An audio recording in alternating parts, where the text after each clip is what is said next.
Assalamualaikum warahmatullahi wabarakatuh.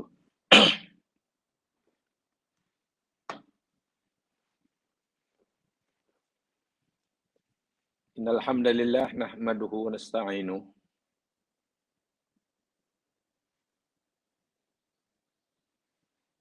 wa natubu ilaihi wa nastaghfiruh.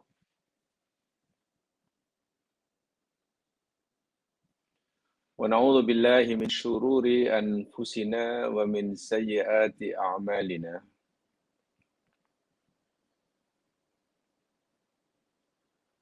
May yahdihillahu fala mudilla lahu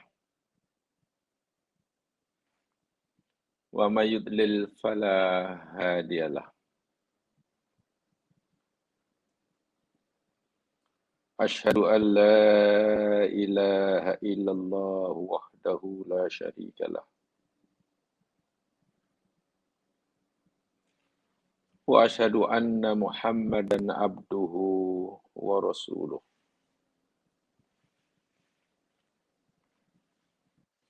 Allahumma salli ala Muhammad wa ala ali Muhammad. Kama sallaita ala Ibrahim wa ala ali Ibrahim.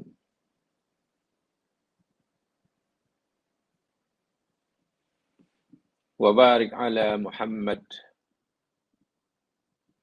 wa ala ali Muhammad.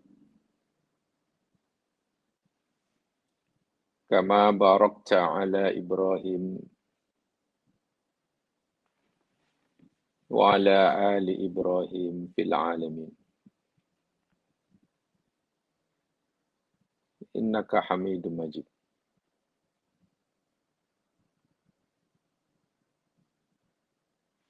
Bismillahilladzi la yadurru ma ismihi syai'un fil ardi wala fis sama' wa huwas samiul alim. Bismillahilladzi la yadurru ma ismihi syai'un fil ardi wala fis sama' wa huwas samiul alim. Bismillahilladzi la yadurru ma ismihi syai'un fil ardi wala fis sama' wa huwas samiul alim. Allahumma bika asbahna wa bika amsayna wa bika nahya wa bika namut wa ilaikan nusyur.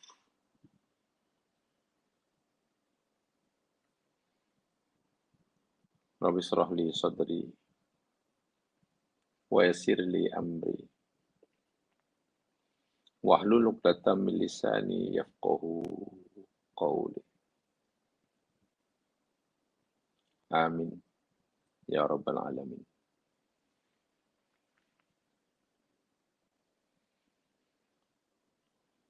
Muslimin muslimat, para pendengar yang dirahmati Allah sekalian.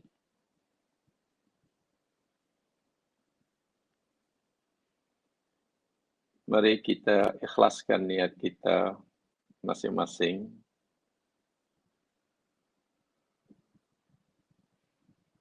untuk kita memanfaatkan nikmat Allah yang Allah berikan kepada kita, nikmat kesempatan, nikmat waktu, nikmat kesehatan, nikmat tenaga. Khasnya pagi ini untuk kita mengkaji dan memahami sama akan firman-Nya. Agar ianya menjadi panduan, pengajaran, pegangan hidup untuk kita menjalani kehidupan bagi meraih kebahagiaan, keridhaan Allah, dunia dan akhirat.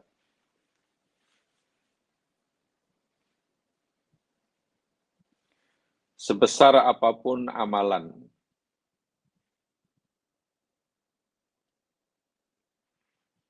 Sebanyak manapun amalan, ibadah yang baik, tanpa niat yang ikhlas, melakukannya semata-mata kerana mencari keridhoannya, adalah sia-sia.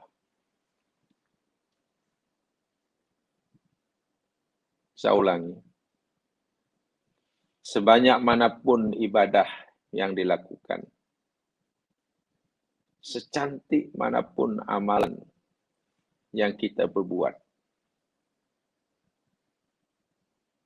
tanpa dasar niat yang ikhlas, semata-mata kerana mencari ridhonya, ridho Allah,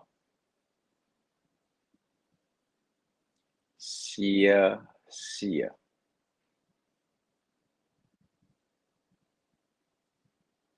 Ingatan seperti ini banyak sekali, seringkali diulang di dalam Al-Quran. Diperjelas oleh hadis Nabi SAW.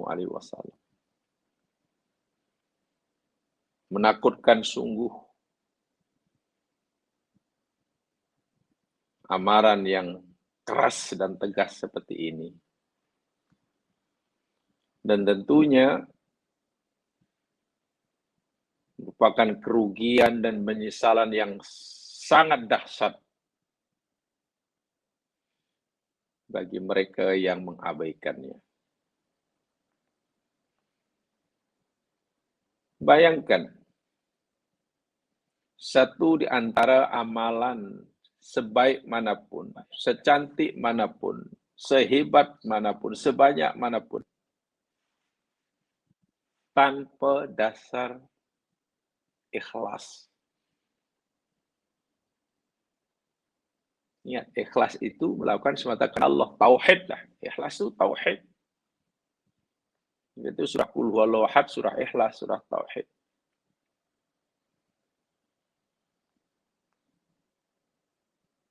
Sama ada dilakukan oleh orang mukmin yang mengaku beriman.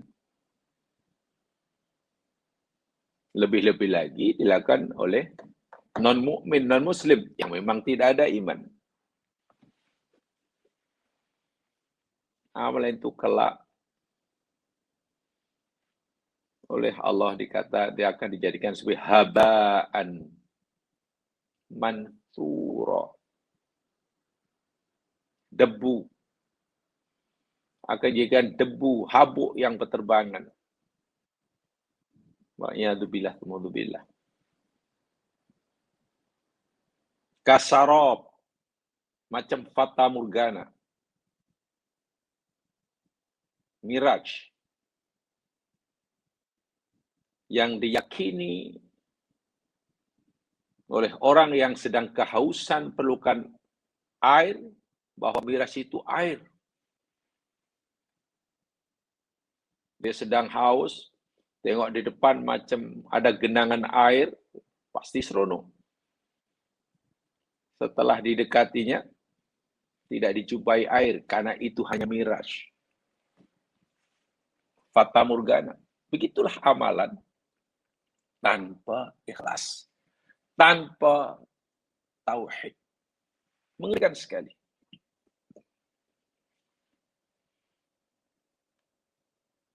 Betul. Yang tahu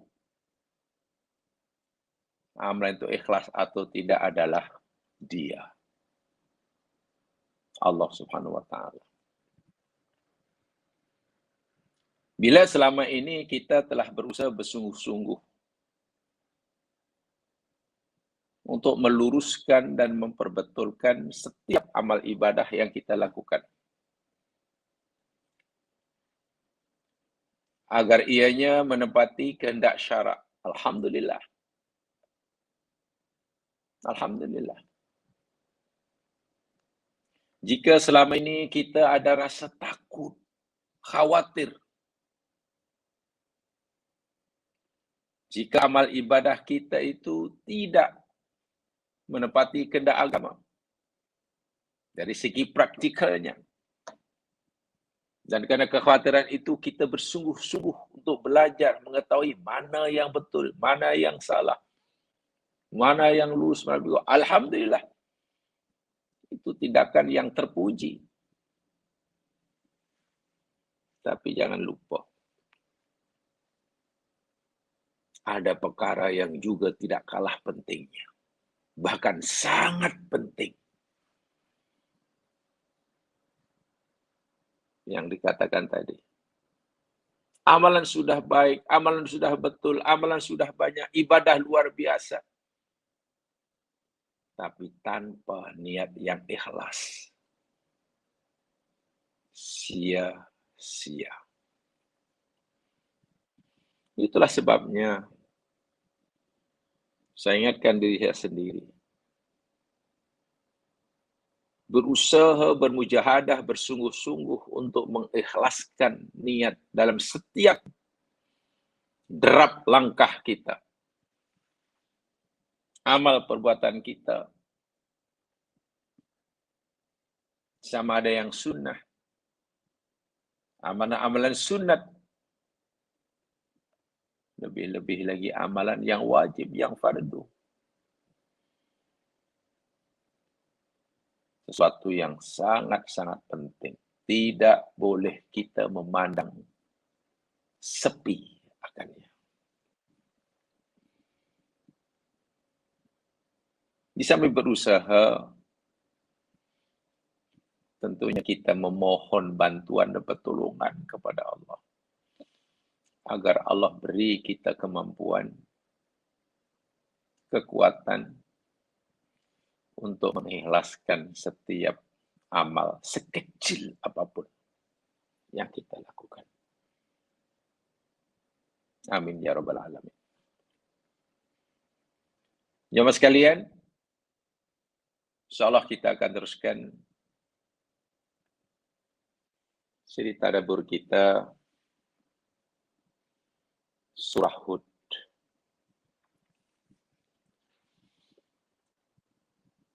Dan kita akan pelajari, lihat Qur'annya, surah Hud ayat yang ke-20. Surah Hud ayat yang ke-20.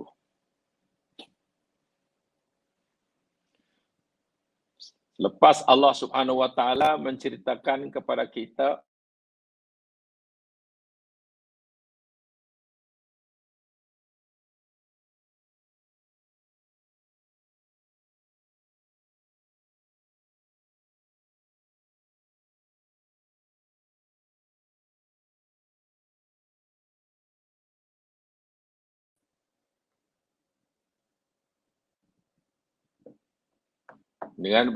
setelah Allah Subhanahu wa taala menceritakan pada kita tentang golongan manusia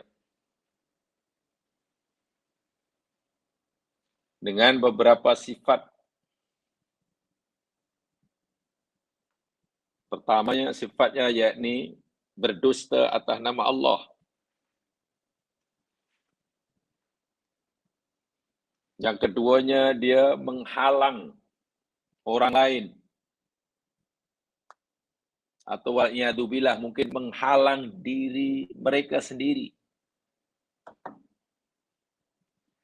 daripada mengikuti jalan Allah yang benar.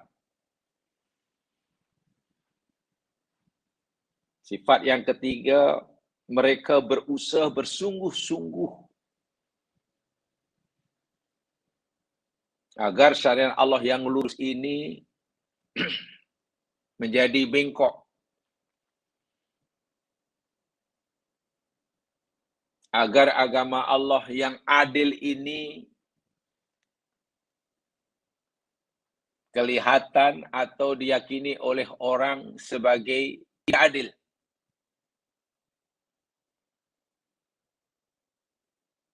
Sehingga orang menjauhkan diri daripadanya. Mana mungkin orang nak ikut jalan bengkok. Agar agama Allah yang damai, yang aman, yang menenteramkan jiwa ini digambarkan, diperlihatkan, diterjemahkan, dizahirkan sebagai agama yang menakutkan. Agama yang jadi punca huru hara. Agama yang menyekat kemajuan. Sehingga Islam yang cantik dizahirkan, dinampakkan sebagai agama yang hodoh.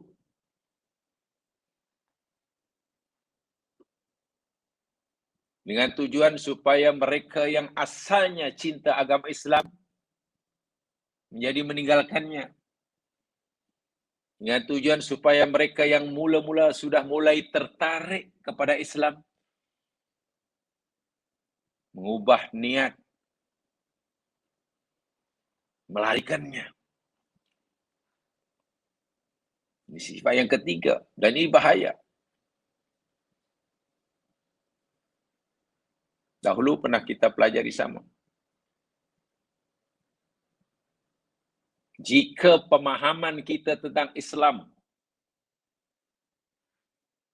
lalu kita amalkan pemahaman kita tentang Islam itu tidak betul.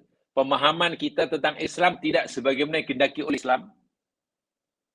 Sehingga pengamalan kita pun menjadi salah. Yang menyebabkan perbuatan itu menyebabkan orang lain, khasnya non-Muslim, mendapat gambaran yang tak betul tentang Islam. Sehingga mereka tidak menyukai Islam.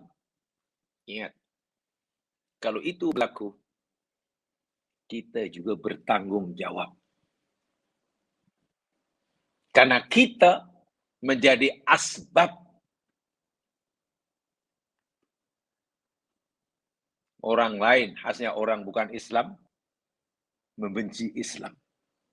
Wahai jika mereka belajar Islam daripada alif hingga ya dengan betul, mereka pasti akan jatuh cinta.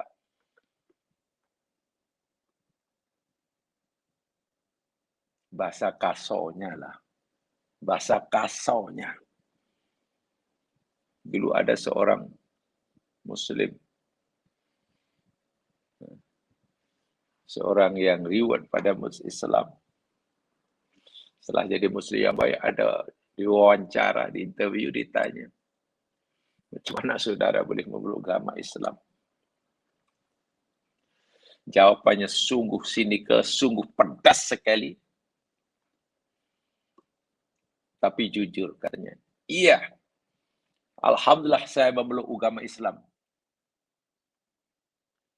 Sebelum saya lebih mengenal banyak tentang orang Islam. Terkejut kita. Alhamdulillah saya kenal Islam sebelum lebih jauh kenal dengan orang Islam. Maksudnya apa itu? Kalau dalam bahasa yang lebih jelas lah. Kalaulah dahulu saya mengenal Islam melalui perangai setengah orang Islam. Nampak gaya, mungkin sampai hari ini aku tak meluk agama Islam. Karena ramai daripada orang Islam yang perangai dia, amalannya, sifat amanahnya, etika kerjanya, etos kerjanya, pergaulannya, sopan santunnya, tidak mencemirkan agama Islam. Sehingga Islam yang cantik menjadi bodoh. Sedangkan non-Muslim, mana mungkin ia hendak membaca Al-Quran pada alif hingga ya. Mereka akan menilai Islam cantik tak cantik, lihat perangai setengah orang Islam. Coba bagaimana kalau yang digambarkan, yang tunjukkan oleh orang Islam ini, benda yang tak elok. Sedangkan orang kafir fikir itulah Islam. Wahai itu adalah pengamalan orang Islam yang tidak semestinya sama dengan apa kata Islam. Sehingga Islam yang lurus menjadi bengkok. Nah, ini salah satu sifat yang ketiga ini. Menjadikan jalan Allah yang lurus jadi bengkok.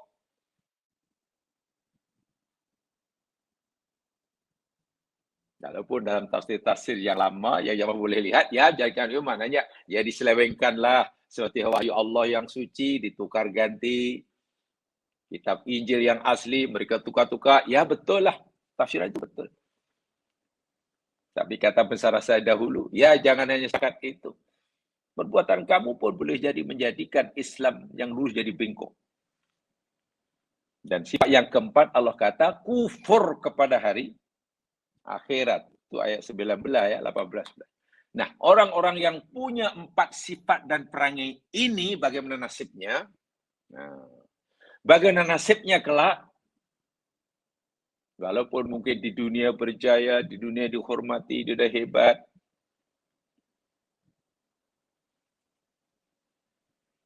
Bagaimana hakikat sebenar nasib mereka itu? Dunia dan akhirat. Allah jawab dalam ayat 20 ini. Ayatnya berbunyi, A'udzu billahi minasy syaithanir rajim. Ulaika lam yakunu mu'jizina fil ard.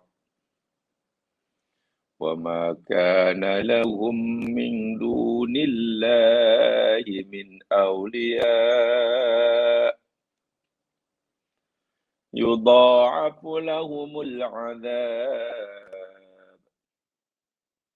Ma kanu yastati'una as-sam'a wa ma kanu yubsirun. Ulaika orang-orang itu, kumpulan orang-orang yang Allah sebut sebelumnya yang punya 4 sifat yang Allah sebutkan tadi. Ini orang-orang itu. Lam yakunu mu'jizina fil ard. Mereka tidak akan, tak pernah akan. Ya Mas kan, lam ini masuk mudhari', ia memberi maksud nafyu mudhari' bermakna madhi. Mana tak pernah. Tak pernah menjadi, tak pernah punya kemampuan mu'jizina fil ard. Melemahkan di bumi maknanya mempunyai kekuatan yang boleh, yang dengan kekuatan itu boleh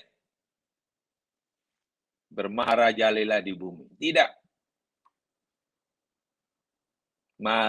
Lam yakunu mu'jizin. Mu'jizin yakni orang yang punya i'jaz. I'jaz itu maknanya kemampuan untuk melemahkan yang lain. Saya ulangi. Mu'jizin itu orangnya, sesuatunya. Yang punya kekuatan dia namanya i'jaz. I'jaz itu satu kekuatan yang dengan kekuatan itu boleh mengalahkan siapa saja.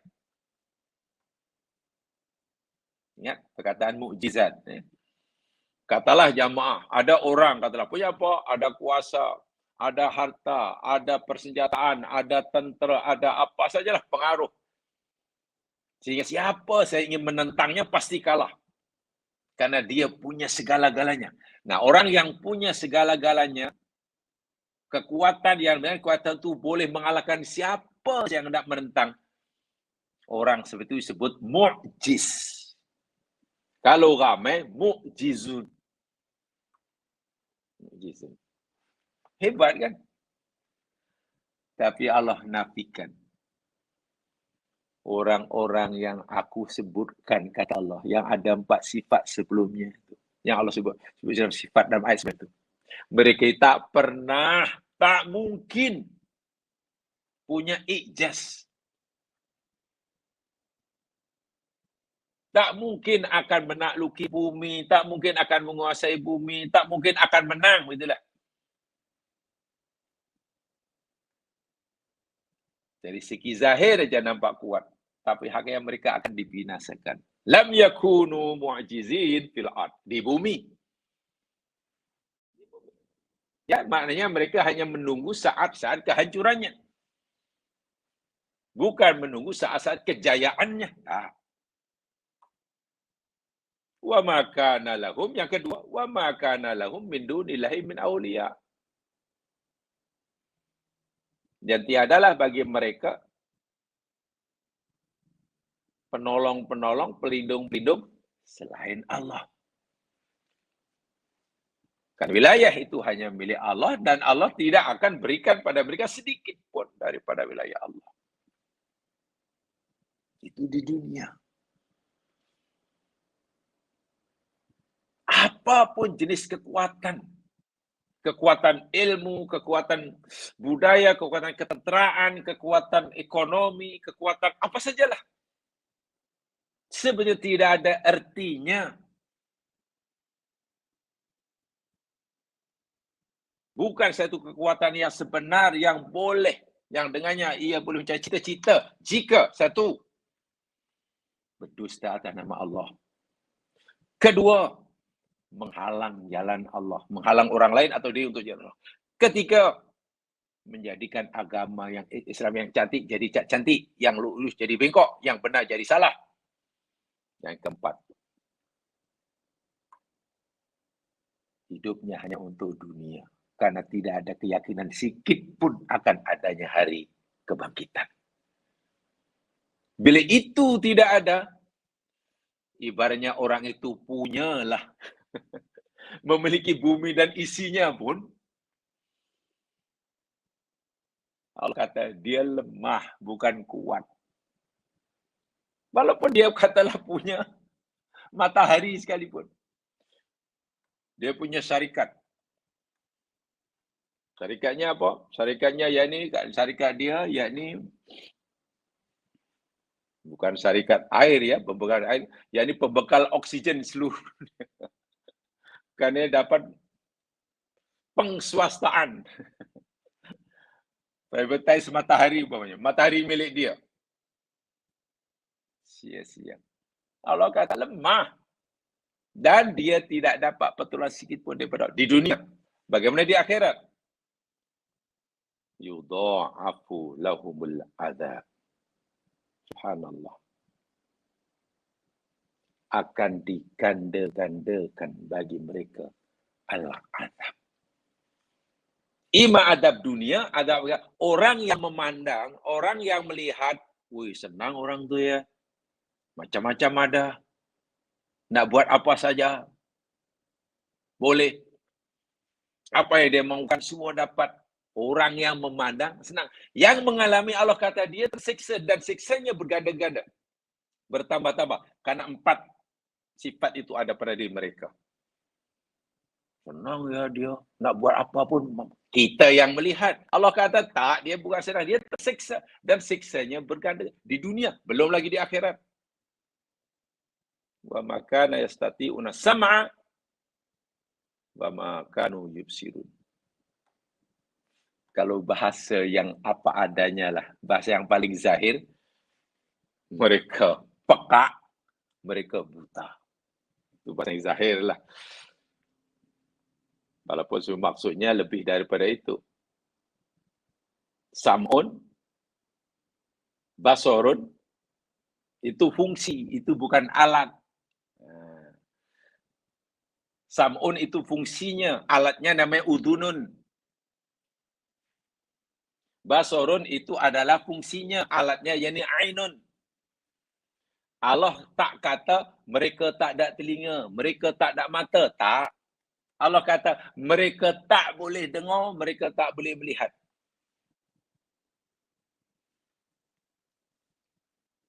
Dalam ayat yang lain Allah samakan orang ini seperti binatang ternakan. Ada mata, tapi mata yang tidak berfungsi. Sebenarnya yang dikenai oleh Allah. Ada telinga, tapi telinganya juga tidak berfungsi. Fungsi telinga yang sam'un. Ada, kalau tidak salah, ada 4 makna sam'un. Ada 4 makna sami'ah dalam Al-Quran, kalau saya tidak salah. Baik, mari sekarang kita kaji. Sama sekalian. Pertama, ya, untuk mengambil keberkatan ilmu ulama-ulama silam, saya sampaikan dahulu tafsir As-Sa'di. Mudah-mudahan Allah memberi manfaat kepada kita dengan ilmunya. Dalam tafsir As-Sa'di, beliau mengatakan ulaika lam yakunu mu'jizina fil ard. Maknanya, ay ulaika laisu faitina lah li'annahum tahta qabdatihi wa fi sultanihi. Mereka ini orang-orang yang lemah, tidak mampu melepaskan dirinya daripada balasan Allah. Sekuat apapun mereka lemah. Karena pasti mereka dapat balasan daripada Allah. Tak akan terlepaslah. daripada pertanggungjawaban yang akan diminta oleh Allah, balasan yang akan ditimpakan oleh Allah, mereka tak mampu melepaskan diri. Lam yakunu mu'jizin. Tak mampu. Walaupun mereka punya segala-galanya. Karena segala-galanya yang mereka miliki, yang mereka fikir sebagai kekuatan. Bahkan kekuatan untuk melepaskan diri daripada pengadilan Allah. Allah kata, lam yakunu mu'jizin. Kata Imam Sa'di, mereka ini orang yang tak mampu melepaskan diri, mengelakkan diri daripada pertanggungjawaban di hadapan Allah. Karena mereka itu haknya tahta qabdatihi fi sultanihi. Orang-orang itu hakikatnya ini berada di dalam genggaman tangan Allah. Di dalam genggaman kekuasaan Allah. Jadi bagaimana hendak melarikan diri dari balasan? Jika mereka belum mendapatkan balasan saat ini karena sedang bermarajalela, tidak bermakna balasan itu tiada. Jika mereka orang-orang sebenarnya seakan-akanlah boleh bermaharajalela dan macam tidak ada balasan, bukan balasan tidak ada, belum ada. Balasan Allah bukan diimhalkan, tapi ada. Bukan diihmalkan, tapi hanya imhal. Imhal itu hanya ditangguh, bukan ihmal diabaikan. Jika tidak hari ini, ya besok. Bila tidak besok, minggu depan. Bila tidak depan, tahun depan. Itu kata Imam As-Sa'di. Lam yakunu. Kemudian Allah memilih kalimah ulaika sebagai isim isyarah bagi menunjukkan orang-orang ini. Ulaika. Dalam bahasa Arab, semua tahu itu isim isyarah lil ba'id. Daripada dzalika. Kalau mufrad, dzalika. Jamak, ulaika. Orang-orang itu. Ini ada maknanya nih. Kenapa tak? Haulai. Orang-orang ini. Tapi orang-orang itu.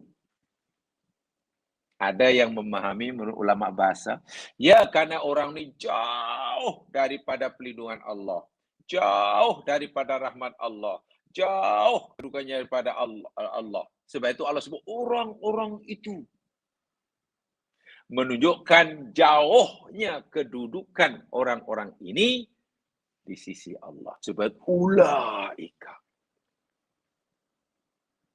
Habis dalam surah Al-Baqarah ketika Allah cerita orang baik pun ulaika juga.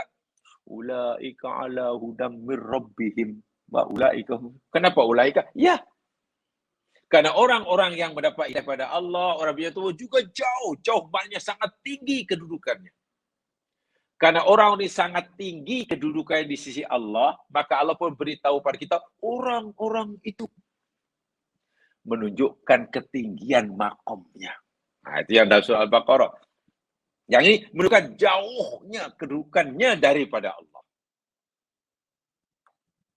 Itu apa yang dilakukan oleh ulama bahasa.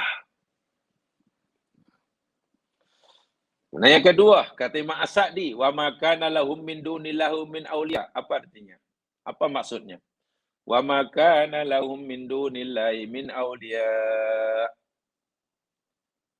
Wa ma dan tidaklah kana adalah dia lahum bagi mereka min dunillahi dari selain Allah min awliya. Pelindung-pelindung. Mereka tidak akan mendapat perlindungan walaupun sikit daripada Allah. Tak. Sedangkan selain Allah tidak dapat memberi perlindungan, pertolongan. Yang boleh memberi perlindungan dan pertolongan hanya Allah. Sementara Allah tak mau bagi perlindungan. Coba. Macam mana nasibnya? Selain Allah tidak ada kekuatan, kekuasaan, kemampuan menolong, memberi perlindungan. Karena perlindungan dan pertolongan hanya milik Allah. Sedangkan Allah, zat satu-satunya yang punya pelindungan, pertolongan, tak mau bagi pelindungan. Semacam nasib orang seperti ini. Ya, sengsara niscaya rugi. Fayadfa'una anhul makruh. Dikaitkan dengan sebelumnya, karena mereka tidak mampu, tak mungkin mampu melepaskan daripada azab dan balasan Allah, dan tidak ada perlindungan pada Allah, maknanya mereka tidak akan ada sesiapa pun yang boleh menolong, melindungi mereka, sehingga mereka dapat mengelakkan diri daripada azab yang akan ditimpakan. Tak ada. Kalau mereka akan diancam oleh Allah Subhanahu wa taala dengan azab, azab menunggu mereka, tetapi ada pelindungan. Dengarnya sedap lah. Tak apa, mereka akan diancam azab, tapi ada pelindungnya. Tak apa. Walaupun azab datang, ada pelindung. Selamatlah. Ini tidak, azab menimpa, pelindung tak ada. Tak ada siapa yang boleh menolak azab. Yahsuluna lahum ma yanfa'uhum. Dan mereka juga tidak ada penolong dan pelindung yang dengan pertolongan pelindung itu mereka dapat manfaat. Tak ada. Bal taqatta'at bihimul asbab. Segala asbab, segala sebab untuk membolehkan mereka terelak daripada siksaan. Segala asbab untuk membolehkan mereka mendapat manfaat. Taqatta'at. Telah putus, hilang, lenyap. Ini balasan yang kedua. Balasan yang ketiga. Yudha'af lahumul 'adzab. Ini tafsir As-Sa'di ya. Boleh lihat. Digandakan bagi mereka siksaan. Siksaannya digandakan. Bukan hanya dibalas, digandakan. Yudha'af. Maksudnya apa? Yughlad wa yasdad. Berat, banyak. Dari segi kuantiti, banyak. Dari segi kualiti, berat. Wa yasdad, dan sentiasa bertambah-tambah. Bukan berat, katalah beratnya berapa? 50 kg. Hingga bila-bila 50 kg, tak bertambah. Terus bertambah. Itu yudha'af. Li'annahum dallu bi'anfusihim adullah. Kenapa siksanya berat, banyak, dan terus bertambah? Ya, dengan perbuatan mereka, kejahatan mereka yang berat itu, patutlah mereka mendapat balasan yang berat. Patutlah mereka mendapat balasan yang banyak kerana kesalahan mereka pun berat. Habis kenapa ditambah-tambah? Maka betul. Ya, karena yang sesat bukan diri mereka saja. Mereka berusaha menyesatkan orang lain. Kan dinyatakan, menghalang orang lain mengikuti kebenaran. Menjadikan agama Allah yang lurus jadi bengkok. Menjadikan agama Allah yang cantik nampak hodoh sehingga orang lari. Ibarat bahasa mudahnya lah, ini contoh lah. Agama Islam banyak, ya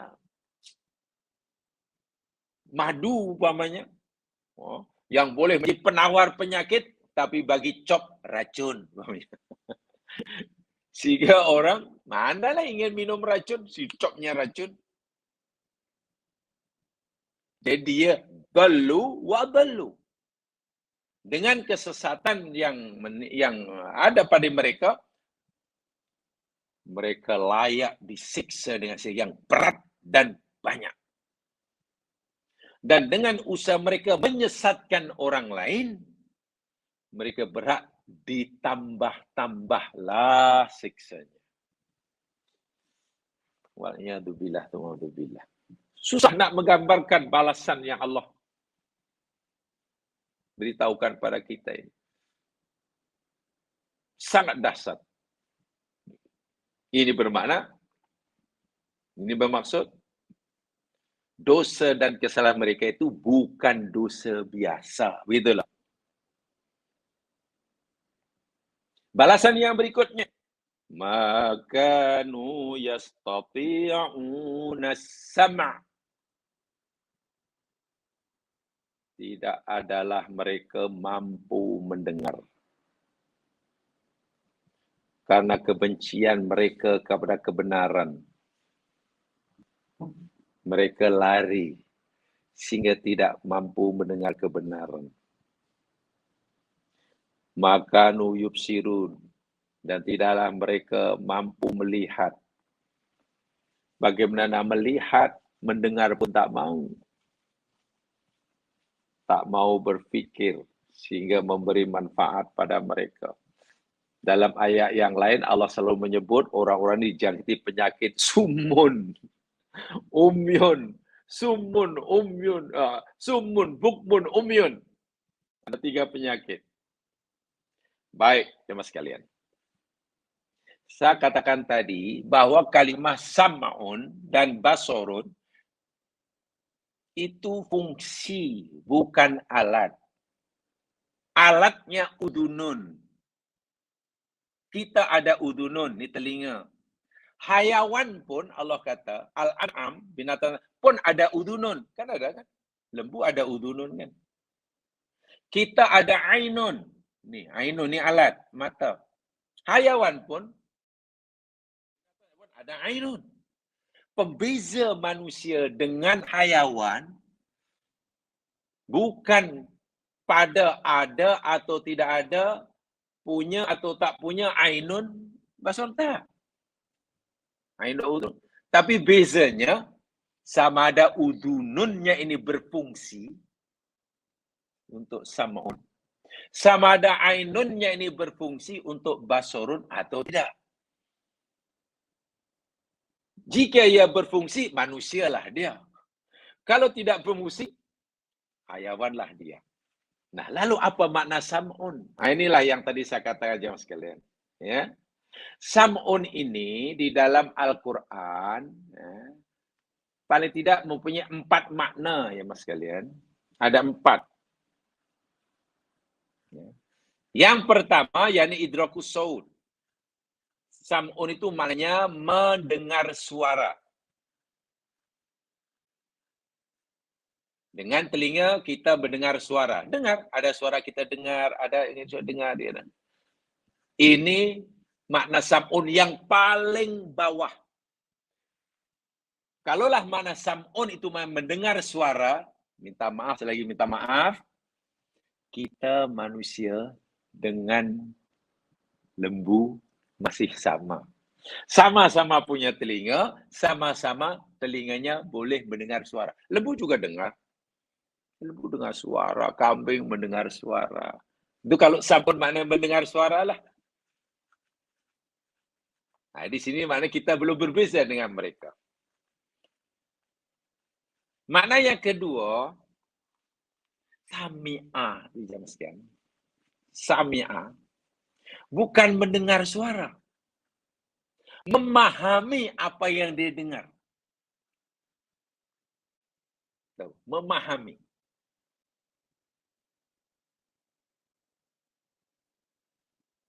Kalau ada azan. Ada azan. Kita dengar.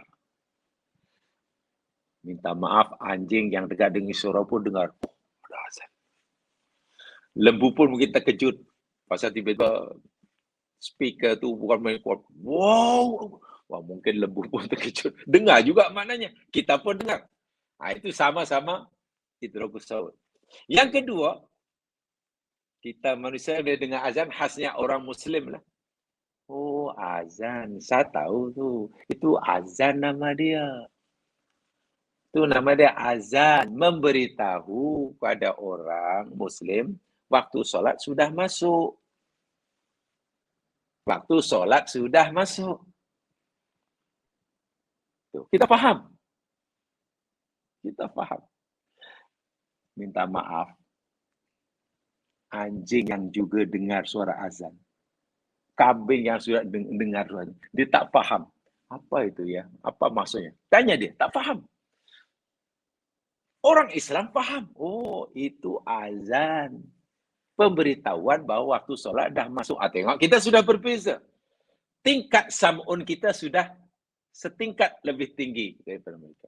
Mungkin, minta maaf, orang-orang kafir pun dengar juga azan tu. Oh, apa tu suara tu? Oh, dari tempat masjid orang Islam tu.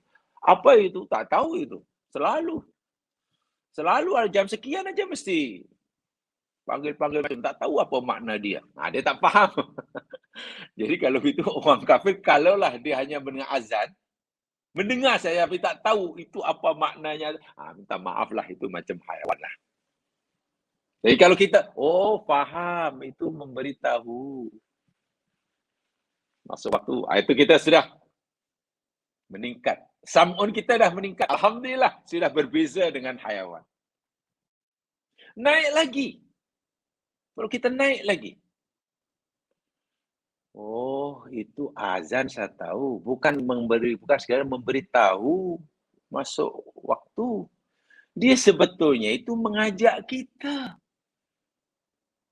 Menyeru kita, menjemput kita, mengundang kita datang ke tempat itu untuk solat. Dia panggil, hayya ala solat.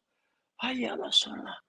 Oh, kita disuruh, kita dijemput sekarang datang ke tempat itu. Namanya surau, namanya masjid. Untuk solat jamaah. Untuk solat jamaah. Wah, itu lebih tinggi tu.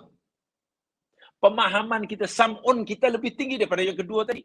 Kawan yang lain hanya tahu, dia bagi tahu dah masuk waktu solat. Itu aja, tak lebih daripada itu. Bahkan dia pun tak segera solat. Jauh sekali pergi ke masjid. Jauh sekali pergi ke masjid. Dia hanya tahu itu pemberitahuan masuk waktu solat. Rendah kan?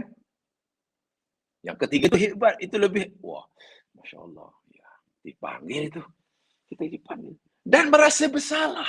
Ya Allah, aku dah diberitahu waktu solat dah masuk. Bahkan aku dijemput untuk datang ke tempat suara itu. Solat. Dia tahu itu, faham. Tiba-tiba rasa bersalah. Allah, berdosa aku. Allah panggil aku tak datang. Berdosa. Sam'unnya sudah mulai meningkat, tetapi belum sempurna. Sam'un yang paling atas, pengertian paling tinggi, bukan hanya idraku saut, bukan hanya al-fahmu,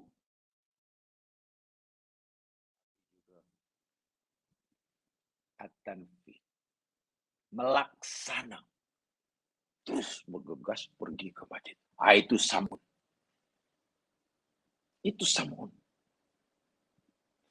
Ya ayyuhalladzina amanu ati'ullah.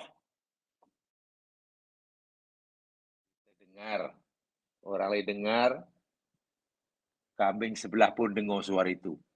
Tanya kambing kamu dengar? Ya, dengar tadi ada suara tadi. Tak tahu suara apa itu. Tak kata kambing sebab dia tak peka. Sam'un lah. Yang tadi kamu dengar? Dengar. Apa itu? Itu Quran itu. Ya, itu Quran. Itu suara Al-Quran dibaca itu. Ya, saya dengar itu Quran. Bukan menyanyi. Kata B, ya saya tahu. Itu Quran. Dan itu maknanya memanggil kita orang beriman tu. Kita yang beriman dipanggil oleh Allah itu supaya mentaati Allah. Kata B. Tengok, Sam'un A dengan Sam'un B sudah berbeza tingkatan dia. Hanya tahu itu Quran tapi tak tahu apa maknanya. Tanya si, ya saya tahu itu Quran, saya dengar. Alhamdulillah, saya faham. Itu panggilan untuk kita. Supaya taat pada Allah. Buat yang disuruh, tinggal yang ditegah. Bila si tadi tak buat, rasa berdosa. Allah, rasa berdosa. Walhal sam'unnya sudah tingkat 3 tu. Karena tak buat merasa berdosa. Alhamdulillah itu sudah mulai naik lah. Tanya kamu dengar tadi? Saya dengar.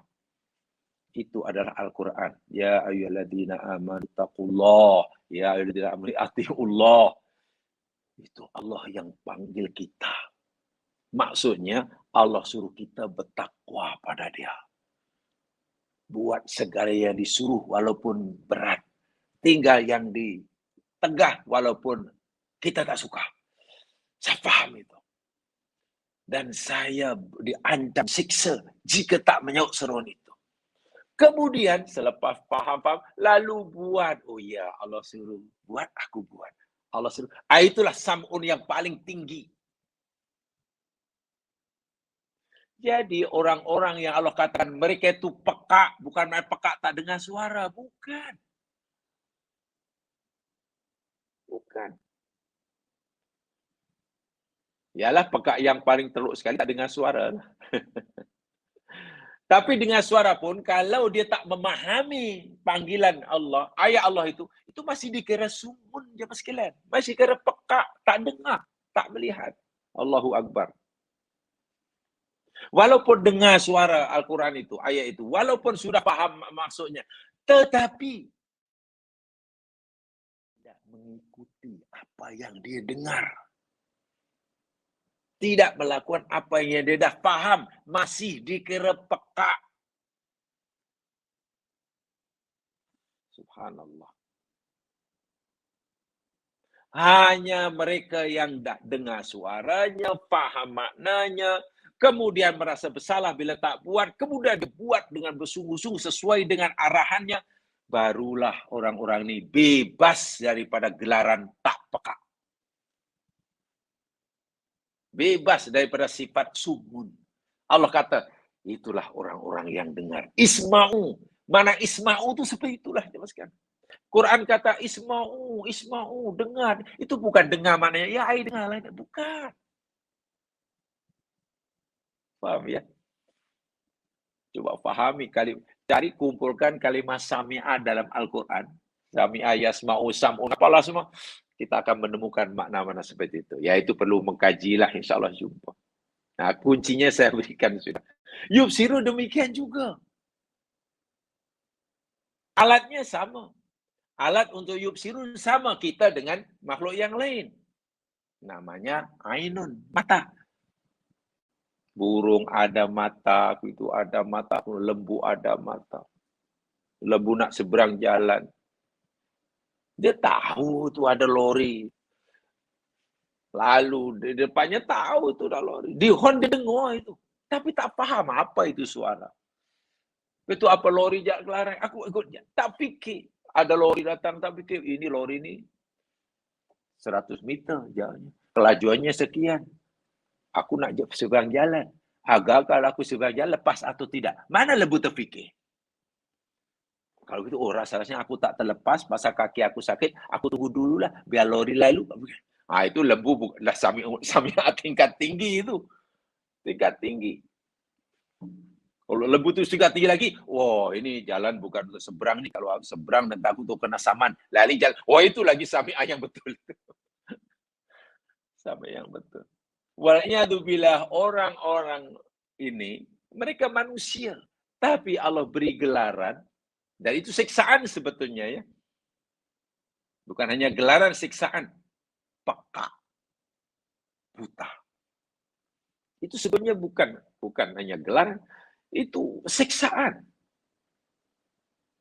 Wal'iyadzubillah. Lalu apa makna hidup?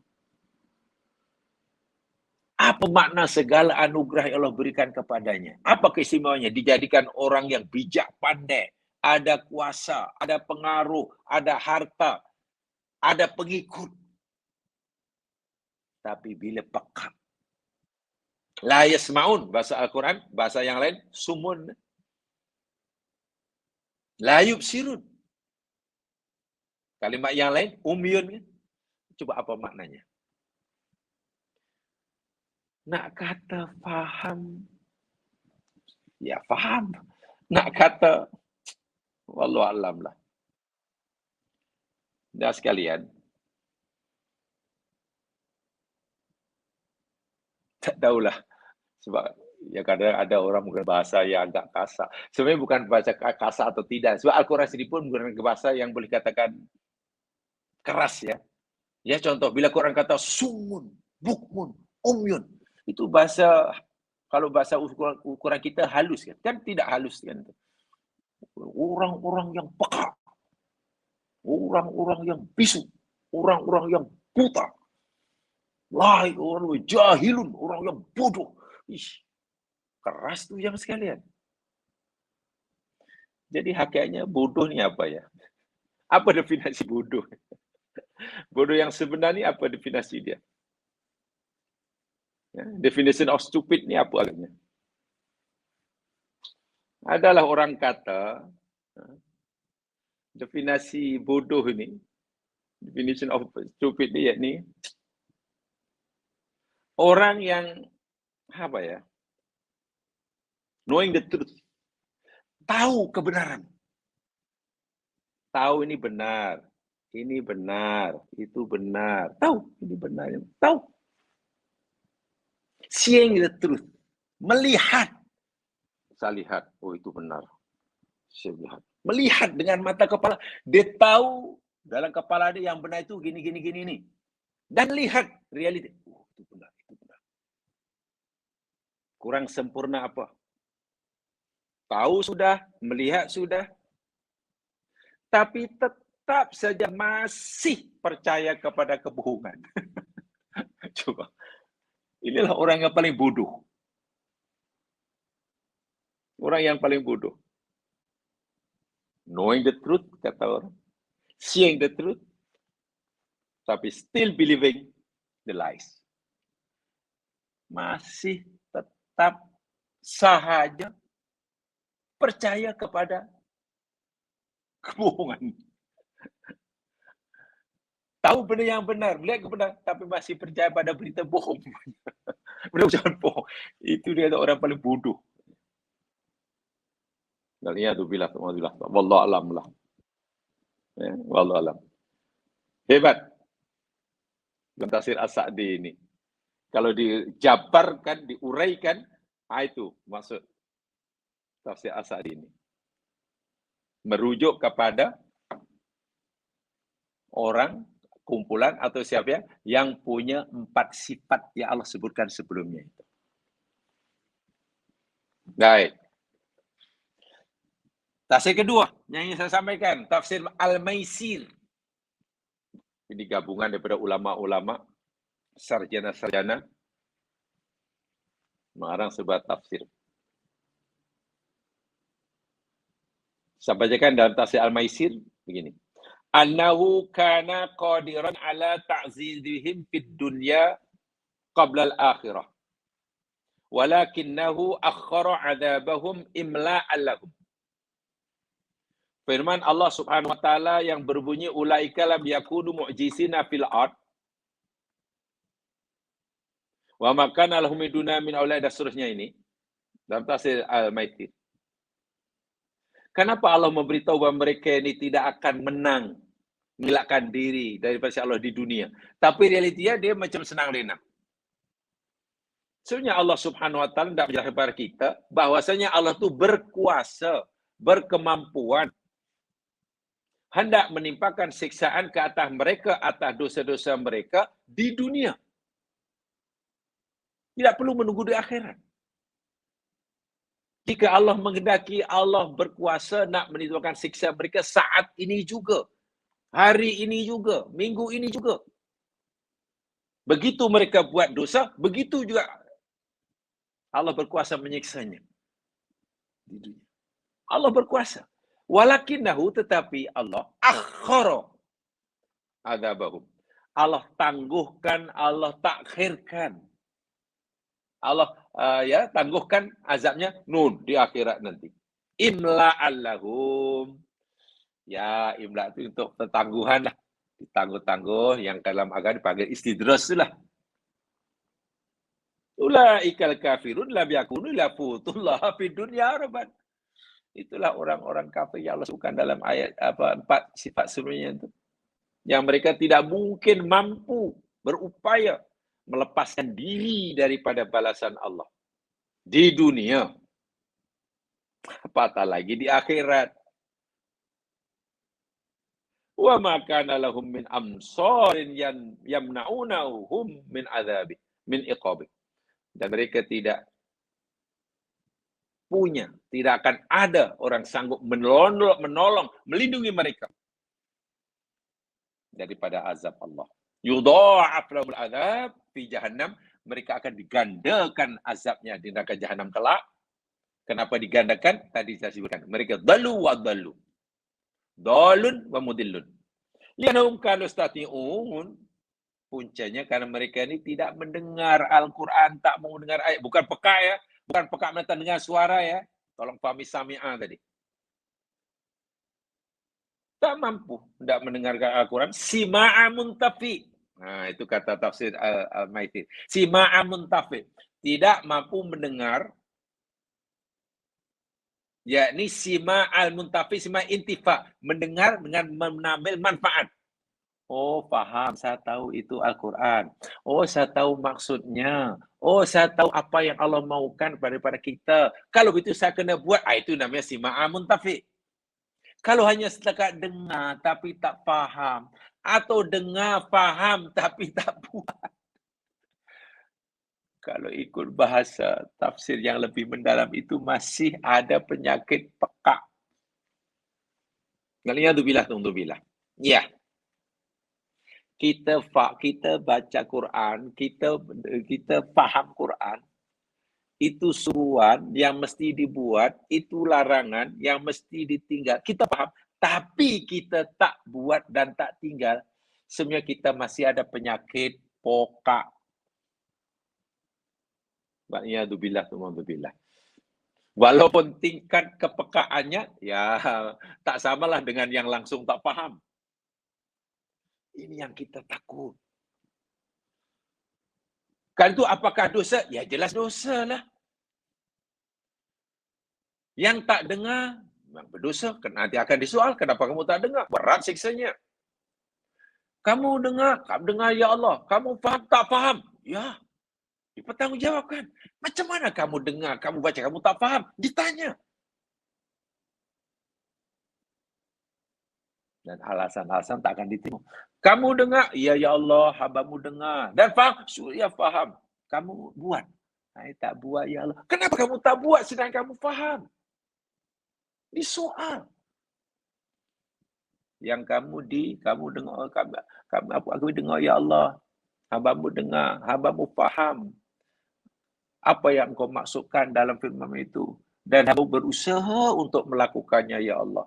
Tapi mungkin kemampuan hambamu melakukan tidak sebagaimana yang kau kendaki. Karena kemampuan hamba saya Allah kata, ya, tak apalah. La yukallifullahu nafsan usaha. Lagi pula aku tidak suruh kamu untuk melakukan perintahku melebihi daripada kemampuan yang aku berikan. Kamu sudah buat, sudah lepas itu. Tengok, yang lepas satu je sekalian. Ini sebenarnya PR kita yang besar dalam kehidupan. Itu sampul yang hujung sekali itu. Yang betul-betul bebas ya daripada penyakit pokak itu. Awabsiru ayatillah fi hadzal pun mereka melihat, tak mau melihat maknanya ya itu tadi tak mau berfikir, tak nampak ke ayat-ayat Allah begitu jelas sekali. Kamu anggap sepi je ke? Kan Allah telah menunjukkan kekuasaannya. Dan kekuasaan Allah itu pada peristiwa yang kamu boleh lihat dengan mata kepala kamu. Bumi, langit yang dicipta oleh Allah dengan cara Allah menunjukkan kekuasaannya, keperkasaannya, kebijaksanaannya, keadilannya, kelembutannya, semuanya lah. Bukankah sifat-sifat al-asmaul husna yang Allah miliki itu Allah perlihatkan melalui ciptaannya. Dan sebab itu kalau kita memahami ciptaan Allah, kita akan dapat melihat, oh, Masya Allah, betapa bijaksananya lah Allah. Nampak? Ingat ya, kita bukan hanya disuruh oleh Allah meyakini, mengimani, Bahwa Allah itu maha bijaksana. Bukan semata-mata disuruh untuk seperti itu sahaja. Bukan. Kita tidak semata-mata disuruh oleh Allah untuk meyakini, mengimani bahwa Allah itu maha adil umpamanya. Sahaja. Tidak. Ya, iman itu wajib. Yang Allah maukan, setelah kamu meyakini bahwa aku ini maha adil, Allah kata, hendaklah kamu dapat melihat keadilanku, dan selepas kamu dapat melihat keadilanku, kamu dapat merasakannya. Kalau kita tidak ingin dijangkiti penyakit umyun. Umyun itu buta. Wahai hambaku, adalah kamu percaya bahwa aku ni maha bijaksana, Al-Hakim? Ya, ya Allah. Kami yakin kau maha bijaksana. Wahai hambaku, setelah kamu meyakini aku ni maha bijaksana, kamu pernah melihat bukti-bukti kebijaksanaanku. Ya, melihat tuh jarang-jarang lah. Jarang-jarang. Ya, kena teruskan. Oh ya Allah, betul-betul. Kami dah selalu melihat kebijaksanaan. Kebijaksanaan hukum hakammu, kebijaksanaan ketetapanmu, kebijaksanaan perbuatan kerja kamu. Nampak ya. Yang berlaku di alam semesta, yang berlaku di luar sana, termasuklah yang berlaku atas diri. Bagus, bagus. Pertanyaan ketiga. Wahai hambaku, setelah kamu meyakini bahwa aku maha bijaksana, setelah kamu melihat bahwa aku maha bijaksana atas segala-galanya, adakah kamu selama ini sudah merasakan dalam hidup kamu akan kebijaksanaanku? Itu ditanya oleh Allah. Kalau merasakan tuh nampaknya belum. Kalau belum, berusahalah untuk dapat merasakannya. Wahai hambaku, kamu yakin aku maha adil? Ya Allah, kami yakin Engkau maha adil. Sifatmu al-adlu. Wahai hambaku, kamu pernah melihat bukti keadilanku dalam alam semesta? Sudah ya Allah. Hambamu lihat. Tengok ada binatang yang jadi mangsa. Tengok kemarau panjang. Lepas kemarau panjang pula hujan lebat atau tumbuhan. Tengok ada tumbuhan ini. Tengok ada Allahu Akbar. Burung yang kau cipta terbang di udara, makanan yang halal yang engkau telah tetapkan baginya, ikan di air, dapat pula. Ada ikan yang hidupnya di air, tak boleh ke darat, apalagi terbang. Tapi engkau takdirkan makanan yang halal baginya berada di dahan ranting, di ranting atau dahan pokok. Lalu engkau beri kemampuan untuk menyumpit. Setelah jatuh disumpit kerengga ke semut lalu makanannya. Sungguh engkau maha berkuasa, maha adil ya Allah. Hatta ikan yang di air pun engkau bagi makanan, walaupun makanannya bukan di air tapi adil sungguh. Kami nampak ya Allah keadilan kamu. Bagus. Sekarang pertanyaan ketiga. Apabila kamu telah meyakini aku maha adil, dan kamu telah selalu sentiasa melihat keadilanku. Pertanyaannya, adakah selama ini dalam hidup kamu yang kadang naik turun, kadang susah, senang, dapat barang, hilang barang, untung, rugi, musibah, ada kamu merasakan bahwa aku sentiasa berlaku adil kepada kamu? Itu tidak mudah jemaah sekalian. Karena Allah tahu apa dalam hati kita. Sekarang bagaimana hidup kamu? Hidup kamu senang ya Allah. Engkau bagi hamba-Mu sihat, Engkau bagi harta makan cukup. Ada kamu merasakan bahwa aku berlaku adil? Ya Allah, kami yakin Engkau berlaku adil kepada hamba ini. Maklum sedang sihat, sedang senang. Tiba-tiba Allah kendaki kita sakit, susah, hilang barang, jatuh miskin, macam-macam musibah, silih berganti.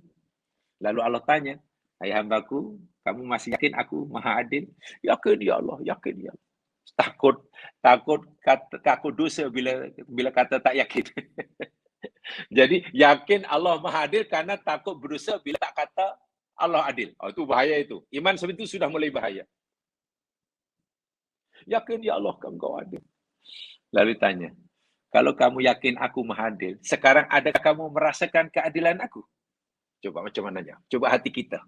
Kalau kita sedang keadaan susah, bertubi-tubi ujian, lalu Allah tanya, katakanlah kita bayangkan, Allah tanya kita, adakah engkau sekarang sedang merasakan keadilanku? Yang aku ni Maha Pengasih, Maha Penyayang, Maha Pengadil? Macam mana ya? Nak kata Allah Maha Pengasih, Maha Penyayang, Maha Adil, kenapa hidupku susah terus? Asyik kena nanya orang aja. Tapi nak kata Allah tak adil, tak berani, takut dosa. Kalau kita masih teragak-agak memberi jawapan, belum yakin dengan kerja, belum mantap, dan Allah tahu dah hati kita, ingat. Tolong ditingkatkan lagi tingkat basor kita. So, kalau tidak, nanti kita masih termasuk orang layub sirun. Bahaya. Bahaya. Inilah yang bagi saya perlu diberi tumpuan, diberi perhatian lebih untuk memahaminya. Untuk memahaminya. Jadi bukan hanya sekadar mengapa saya kata tadi, meyakini, tapi juga merasai.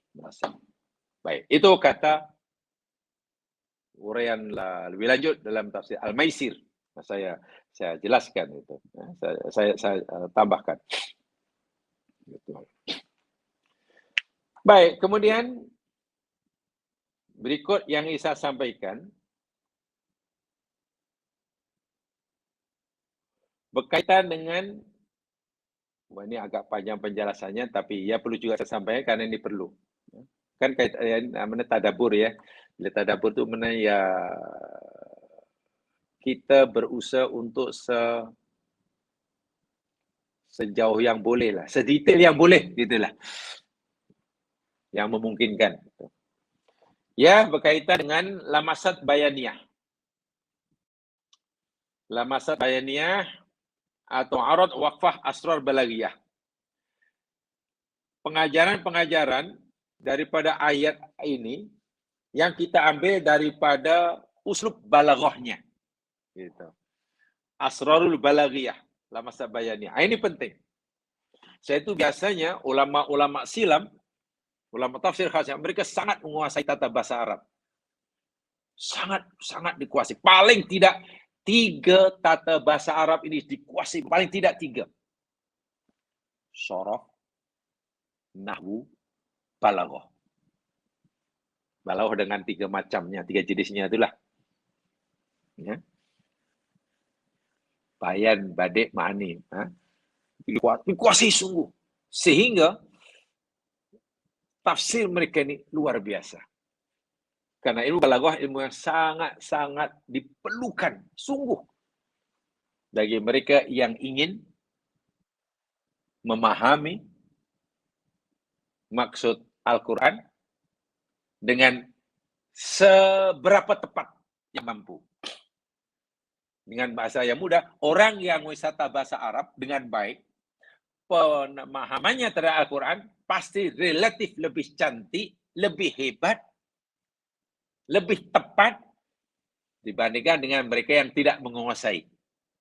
Itu sudah pasti. Apalagi memahami Al-Quran melalui terjemahan semata-mata. Itu ya belum cukup lah.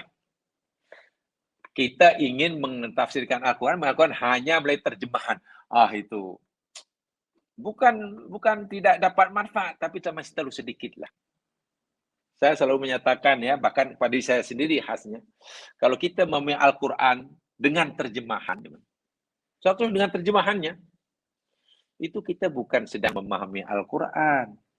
Itu kita memahami pemahaman orang tentang Al-Quran. Karena terjemahan itu pemahaman orang tentang Al-Quran. Jadi yang kita pahami itu bukan Qurannya, pemahaman orang itu tentang Al-Quran. Itu macam mana tuh? Nah, ini yang kadang-kadang akhir zaman tuh seperti itu. Sekarang pun sudah nampak tren itu. Ya mudah-mudahan tidak dijadikan satu pegangan yang tetap ya, yang tetap. Walaupun kan banyak orang merujuk pada terjemahan saja. Sehingga ya sebab kalau belajar kan memang lama. Apalagi belajar yang formal di universiti kan Allahu Akbar. Mendengar di depan gurunya, di depan pensarahnya, kalau di pondok di depan pak kiainya, tok gurunya, satu-satu baris dia kan, wah memang makan masa yang sangat lama. Mbak kata orang belajar bersanad lah, itu sangat lama. Kita rasa ulama dahulu jangan tanyalah, semua lama. Sekarang kan semua nak instan. Ya. Buat apa susah-susah, belajar bak guru ini. Sambil bareng di katil pun boleh belajar. Saya takut kalau ini nanti jadi kaidah satu-satunya untuk belajar dan merasa telah cukup dengan itu. Wah, itu ya perlu dipikir semula lah. Gitulah. Saya tak kata itu tidak memberi manfaat ya, saya tak kata itu. Tapi untuk mendapatkan makna yang sebenar itu nampaknya agak susah, ya.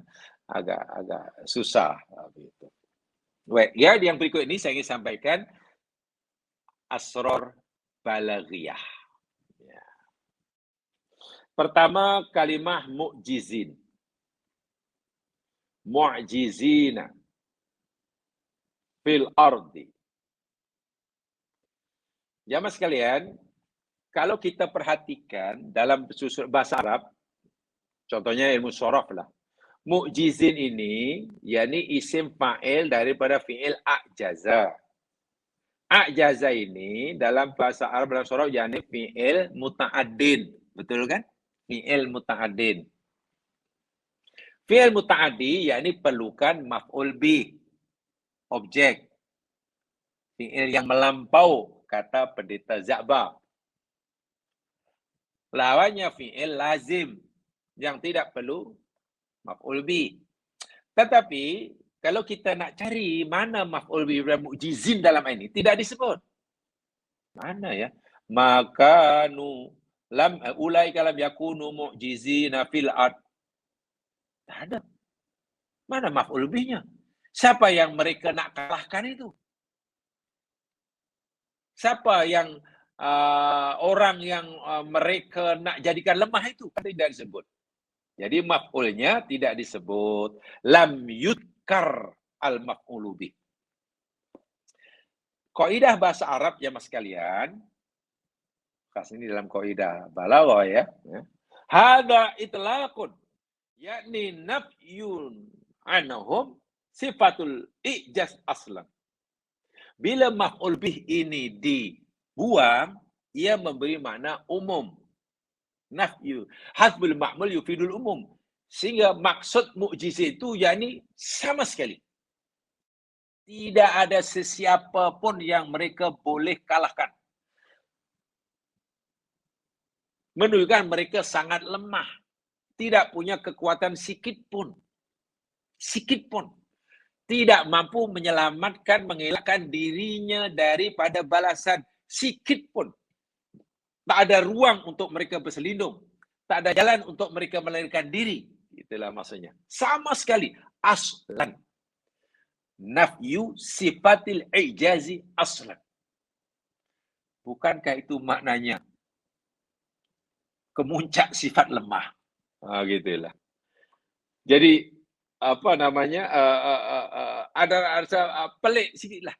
Orang yang ada kuasa, orang yang ada harta, orang yang ada ilmu, ada kedudukan, ada bala tentera, tapi kata Allah dalam pandangan Allah, tak. Mereka ini sedang semua orang yang berada pada titik yang paling lemah.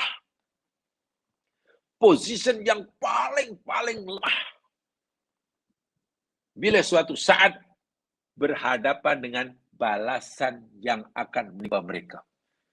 Mereka tak ada tempat untuk berlindung, tak ada ruang, lubang untuk bersembunyi, tak ada jalan untuk melarikan diri, tak ada orang yang boleh menolongnya. Itu namanya aman. Yufidul umum. Itu mana mesti. Jadi dibuangnya maf'ul bih memberi makna bahwa mereka ini tidak punya kekuatan, kemampuan, peluang sikit pun untuk melepaskan diri. Ai laisu mu'jizina la li khaliq wala li makhluk. Allahu akbar. Wala li ayyi ahadin. Mereka ini tidak punya kemampuan sikit pun, bahkan lemah selemah-lemahnya. Bukan hanya terhadap Allah yang Maha Mencipta, tapi juga terhadap makhluk. Bahkan pada sesuatu pun. Pada sesuatu pun. At'af min ayyi syai'. Allah nyatakan, mereka itu makhluk yang paling lemah dari sekian makhluk Allah. Daripada sekian banyak makhluk Allah. Laisa ladahim sifatu ijazi aslan. Mereka tidak punya kemampuan sedikit pun sama sekali. Yattasifuna biya. Mahaula. Hum la syal aslan. Hum manfiyatun ahu hadhi sifat aslan. Hal fulanu yasma. Wala yasma. Jangan mampu mengatakan telinga pun tidak berfungsi. Matanya pun tidak berfungsi. Itu makna.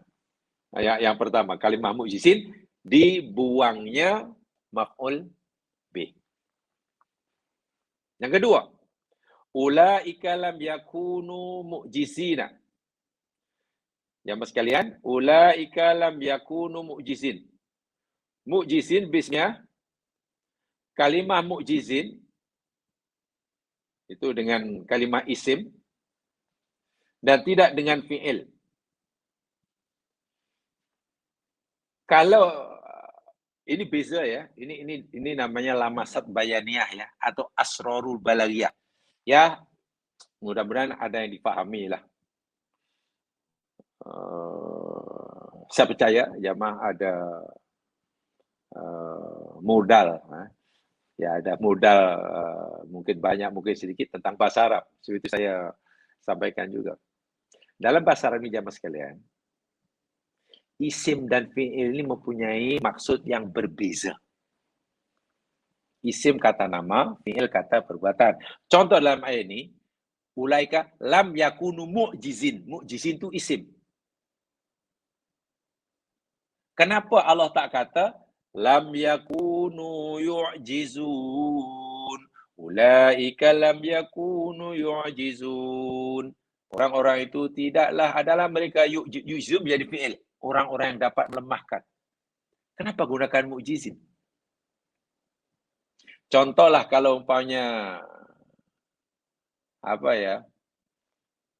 Dikata Muhammadun yaktubu dengan Muhammadun katibun, kan berbeza kan? Kan beza.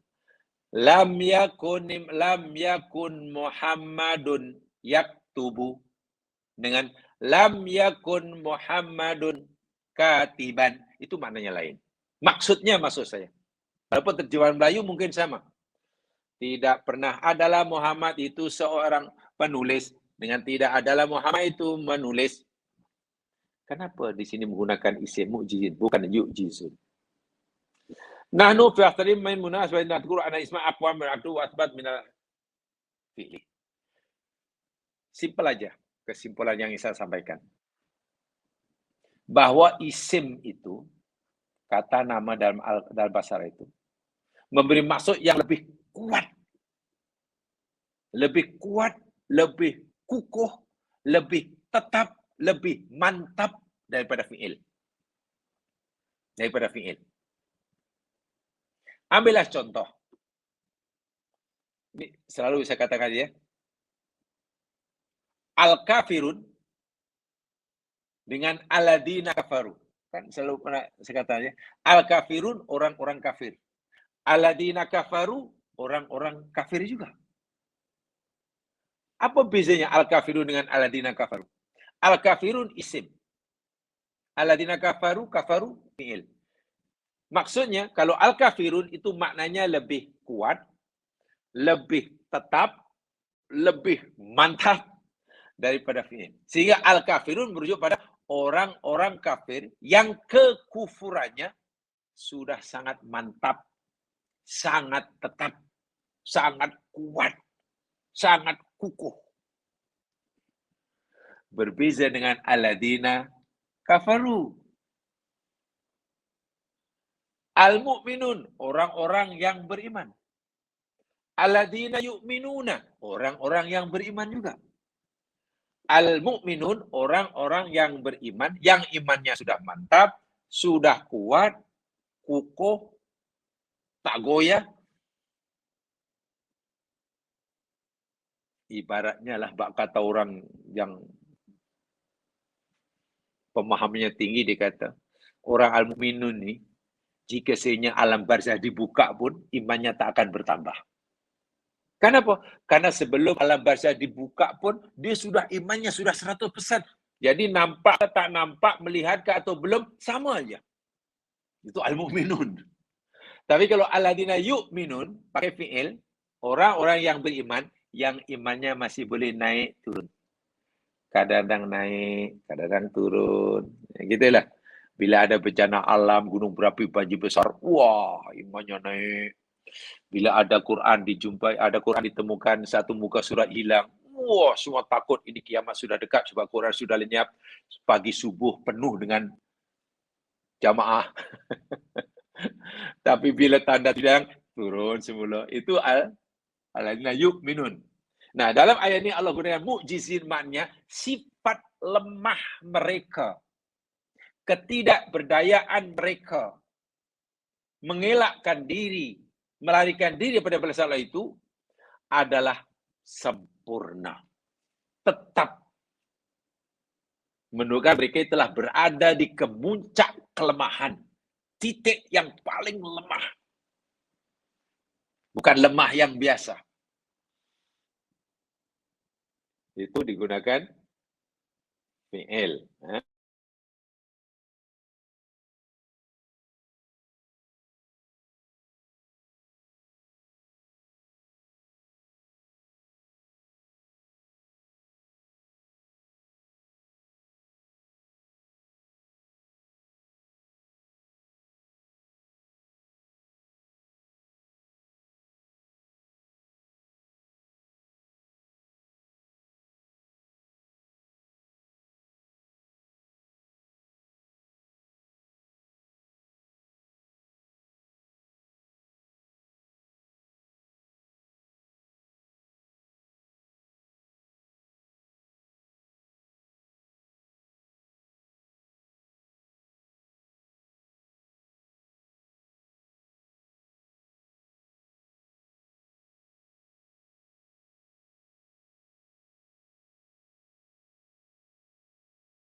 Sampai situ saja insyaallah. Barakallahu fikum. Assalamualaikum warahmatullahi wabarakatuh.